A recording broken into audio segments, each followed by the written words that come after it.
All right, here's the moment of truth. So now we've got a little bit of understanding on what the index and match function are and why we're talking about them, because they're going to overcome limitations that other lookup functions have, such as the VLOOKUP and HLOOKUP. Now we're going to bring them together to overcome these limitations and get a similar result to what the VLOOKUP does for us. All right, so now I'm inside the F column. We're still going to use these IDs here, but this time, let's see, we're going to return the department for these specific employees. Remember doing that inside of the VLOOKUP? We had the VLOOKUP worksheet where we said, hey, go look for these IDs and give me the departments back. All right. Well, just to mix things up, okay, you don't have to do this, but if you'd like to, you can try it.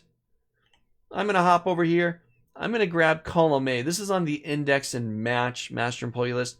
I'm going to grab column A there. I'm going to cut it out, Control X. Remember the limitation of the VLOOKUP said employee ID had to be the first column. Well, you know what? I'm now going to click on column E, and I'm going to press Control-Shift+sign. You can also just right-click and say Insert Cut Cells. And if your shortcut doesn't work, I like Control-Shift equals, but right-click Cut Cells works as well. Now employee ID is 1, 2, 3, fourth column in. So it's no longer the first one, which is what the VLOOKUP would recommend and say you need to do this. Well, it's not there anymore. But let's go back to index match. We're going to do it anyways. We're going to see how this works.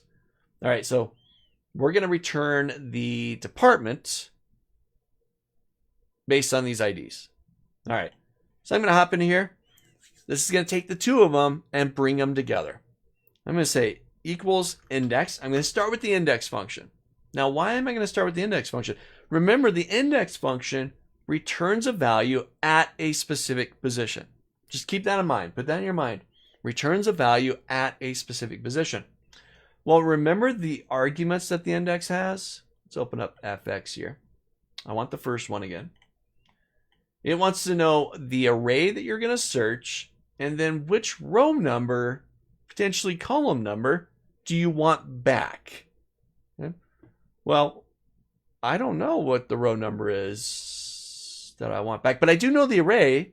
I want the department column array, right? The range of cells that contain the department. So I'm going to go to the array. I'm going to go to index match. And here I'm going to grab the department column, which is this guy right here. I'm just going to click on C1, Control Shift down arrow.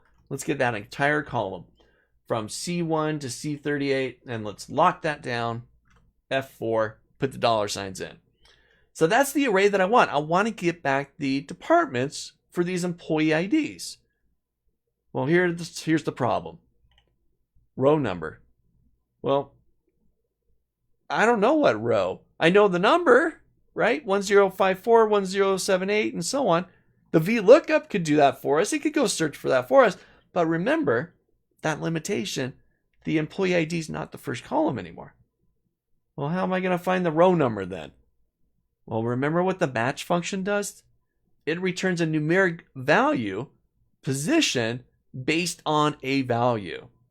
So I'm going to bring in the match here. I'm going to nest the match inside the row.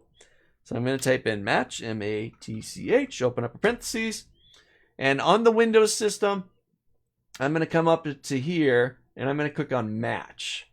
That'll change my arguments to match. If you're working on a Mac and you're inside of Excel, you can do this as well. I can click inside of a function, change it down here. But on the Mac, there's one extra step. So I'll go click on the match. Windows, it automatically changes it. On the Mac, you'll click on the match, and then you'll click on the FX button, and then it will change it. Okay, one extra step. All right, now I'm inside the match arguments. So the first thing it wants to know is the lookup value. Well, here I'm going to go grab the B4 cell. That's what we want to look for in order to find the appropriate department.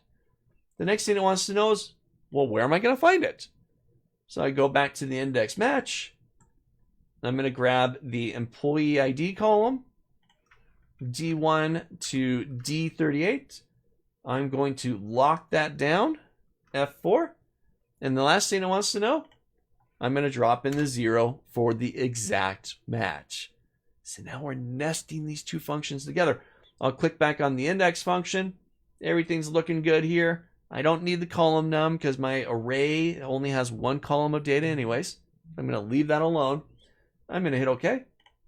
And I've got back my AT. So for employee ID 1054, let's just make sure. 1054 is in the AT department. All right. I'm going to grab that. I'm going to drag it down. Let's populate the rest. Just confirm one of them. Let's see. 1299. Employee number 1299. Employee number 1299 is in the MF department. Oh, what happened? Nope, there it is. I'm looking at the wrong one. There it is right there. MF 1299. We got it correct. So this is overcoming the limitation of the VLOOKUP and HLOOKUP. VLOOKUP has to look vertically through the first column. HLOOKUP has to look horizontally through the first row.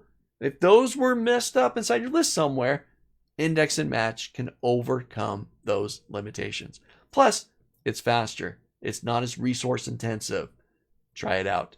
Try looking for the department based on the IDs. Look for the pay rate, the hire date, whatever you want to look for. Okay, and if you like to, just to throw a little monkey in the wrench, you can move the employee ID column. Now, there's a bit moving inside of here. It's a bit more complex than the VLOOKUP and HLOOKUP. So if you like, remember, rewind the video, replay it, try it a couple times.